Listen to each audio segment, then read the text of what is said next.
আমি চাচ্ছি যে আসলে এইখানে তো আজকে আপনার এখানে আসা কিরকম মনে হলো? অনুভূতি ফার্স্টে আইসা যে এরকম একটা তুমুল মারামারি ঝগড়াঝাটি দেখলাম।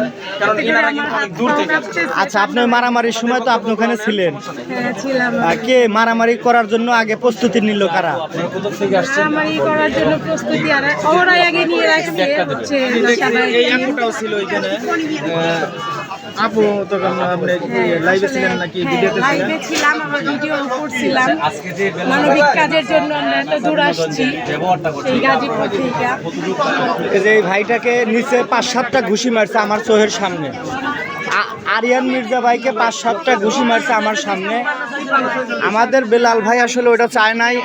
আমরা চাইলে পারে ওই 5-7 জনকে ধুলোসাৎ করে দিতে পারতাম, কিন্তু আমাদের বেলাল ভাই আমাদের এরকম নির্দেশ দেয়নি।